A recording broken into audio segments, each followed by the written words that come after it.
Hola, cariños, ¿qué tal estáis vosotros? Yo estoy bien y sigo aquí con vosotros para que hablemos de algo bien tranquilito hoy. Y tenemos aí los tiempos compuestos, vamos a trabajar com os tempos compostos del indicativo. Que has hecho? Então, pelo nomezinho, você já vai tirando uma ideia, né, de algo que é uma composição. Tranquilo, bem fácil. Bora lá. Tempos compostos de indicativo. O nome já está te dizendo. Composição de coisas. Beleza, vamos lá. En español, los tiempos compuestos son así llamados porque son formados por dos verbos. Muito bem.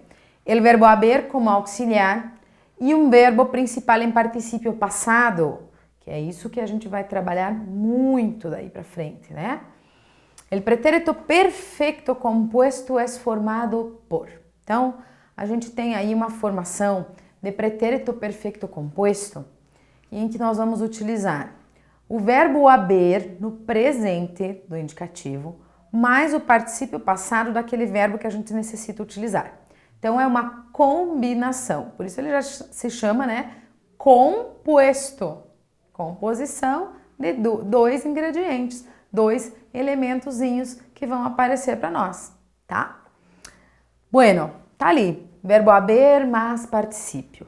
Mas aí, eu me lembro como é que é a conjugação, né, do verbo haber conjugado no presente do indicativo, como que ele é? Então, primeira coisinha que eu poderia dizer para vocês é que a gente tem a conjugação do verbo haber assim. Vamos lá. Siguiendo. Em espanhol, lembre que não tem som a letra H, né? El sonido de H solo quando está combinado a uma letra C. Chico, chile, muchacho. Fora isso, H tá ali para quê? Só para complicar a tua vida, né? Só para enfeitar mesmo. Não tem som. Então, por que eu tô falando isso? Porque a gente vai ver o verbo haber no presente, segundo eu já te mostrei ali, né? E a sua conjugação. Então, vamos lá, bem tranquilos aí, primeiramente com pronombres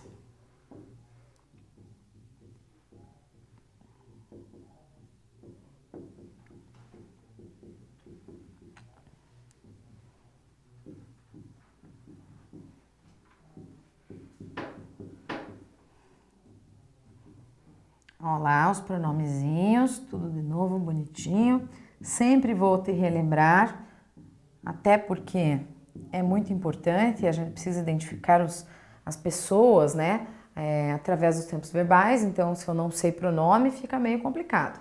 Então, o verbo haber eu tenho aqui na minha combinação. Verbo haber no presente, ele fica yo, e. No tu, tu has. Terceira persona, ele, usted, a. Nosotros hemos. Não tem som. E eu sempre gosto de dizer isto porque tem aluno que vê aquele e lá em cima e já manda um inglesão lá em cima, né? Ri. Não é ri, é e, tá?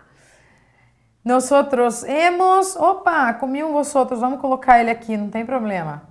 Um vosotros aqui no meio, vosotros e vosotras habéis. O que importa é o meu haber aqui. E ellos, ellas e ustedes han. Joia, verbo haber tá aí, bem lindo, maravilhoso e fácil, tá? Ele vai formar para mim o pretérito perfeito composto. Pretérito perfeito composto é aquele tempo verbal que mostra para mim um passado recente. Um passado recente de uma ação que pode estar acontecendo hoje ainda. Então, vamos ver como é que vai funcionar isso daí. Combinado ao particípio do verbo que você precisa usar, ficaria mais ou menos assim. Vamos lá. Vamos pegar um verbo regular para dizer o que é esse passado recente. Esta semana... Poderia ser este mês também. Esta semana é recente, né? Semana nem acabou ainda. Esta semana he comido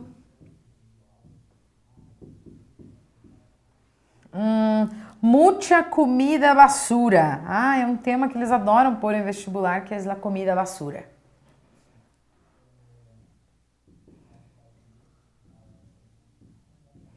Muito bom. Tá lá. Esta semana he comido. O verbo haber, ele entra em espanhol no que você construiria em português com o verbo ter. Então, como que fica aquela tradução ali?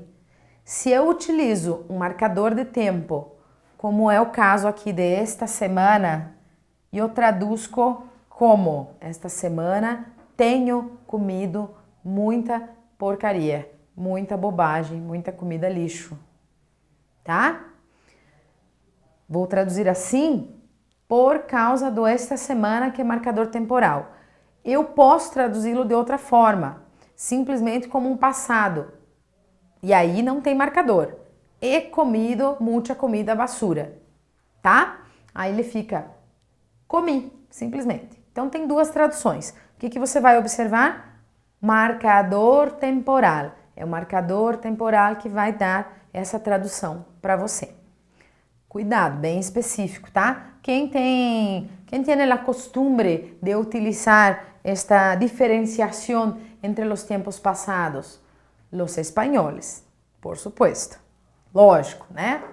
Eles podem, né? Eles são dono da língua, podem fazer o que eles quiserem. Então vamos lá.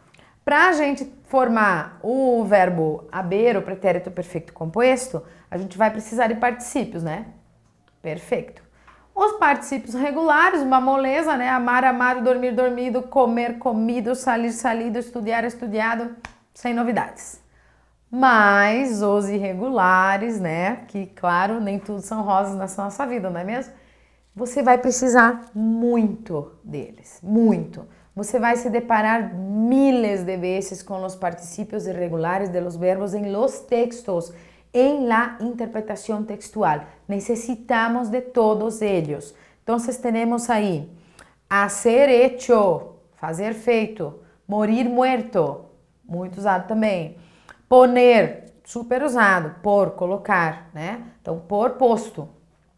Romper, quebrar, usado pra caramba também. Já vira, aposto que vocês já pegaram um monte de texto assim, né? Romper, roto. Então, quebrar, quebrado. Der visto. Resolver, também nem preciso dizer, mega utilizado. Resuelto. Tome bastante cuidado com esses caras. E volver, vuelto. Então, esses são particípios irregulares que você vai combinar com o verbo haber e vai formar um tempo passado recente. Ou seja, pretérito perfecto compuesto es el pasado que tiene una acción que empieza en el pasado y que todavía perdura. Ou seja, começou lá atrás e a gente ainda tem essa ação acontecendo. Isto se identifica muito quando vem um marcador temporal, tá? Que é o caso do esta semana. Uma vez que ele é um tempo verbal que está falando de coisas que podem estar rolando ainda, eu tenho vários marcadores de tempo que eu vou poder utilizar, certo? Então vamos dar uma olhadinha em alguns fora o esta semana. Você já vai pensando aí, né? Tem outros? Tem. Esta semana você falou que é recente, né? Sim, falei que é recente. Então veja bem, esta semana, este ano, texto de vestibular traz muito pesquisas, resultados de pesquisas. Então, isto geralmente pesquisas são coisas que começaram lá atrás e perduram até agora, né? Então, cura da vacina, né? Procura da vacina, descoberta da vacina, descoberta de um monumento ou algo que estava lá enterrado, né? Nos sítios arqueológicos, isso cai demais em vestibulares. Portanto, serão utilizados esses passados. Então, se liga neles. Este ano, este mês, esta semana que já está aqui. Oi! Oi, tudo bem? Não, não é oi, tudo bem, né? Oi, tudo bem é olá, que tal? Esse aqui é hoje. Sempre e nunca também são marcadores do pretérito perfeito composto. Então, ele dá... Por quê? porque dá a ideia ainda de uma coisa que pode estar rolando, tá? Que eu sempre é até agora, né? Ah, eu sempre fiz tal coisa. Então, tô dando a ideia para você que é uma coisa que eu fiz lá atrás e que eu continuo fazendo, né? E quando eu digo nunca? Ah, eu nunca fiz tal coisa. Muito bem, nunca fez tal coisa, mas agora pode fazer. Então, tá relacionado ao dia de hoje. Então, pode colocar lá também. Então, lembre que a diferença de tradução é feita pelos espanhóis. Então, os espanhóis separam dos demais hispânicos essa tradução. Vão utilizar o verbo haber, né? O que eu acho que está, inclusive, bem correto, combinado ali com um marcador de tempo e aí vai ser traduzido. Tem feito, tem saído, tem comido. Por quê? Porque a ideia não é você passar uma ideia de que é algo que está sendo realizado ainda. É esta a ideia. Claro que há casos específicos e pontuais que você não fará isso, tá? Você não vai ter como fazer isso. Ah, como você está dizendo isso, André? De acordo com o contexto. Aí você não conseguirá. Então, este aí é o pretérito perfeito composto. É aquele cara que está numa ação que está rolando ainda. Então, nós temos aqui alguns também. Ah, tá lá também. Este mês, este ano, esta semana, hoje, sempre e nunca. Guarde esses carinhas importantes lá. O que é mais importante é, ele vem no lugar do verbo ter do português. Então, eu tenho feito. Em espanhol, yo he hecho. Eu não posso dizer eu tenho hecho, porque essa construção não existe na língua espanhola, tá? Sempre você vai utilizar o verbo haber. E ele se chamando perfeito, ele já está mostrando que tem verbo haber na sua composição. Certo? Então, ficamos por aqui com o nosso pretérito perfeito composto. Hasta luego!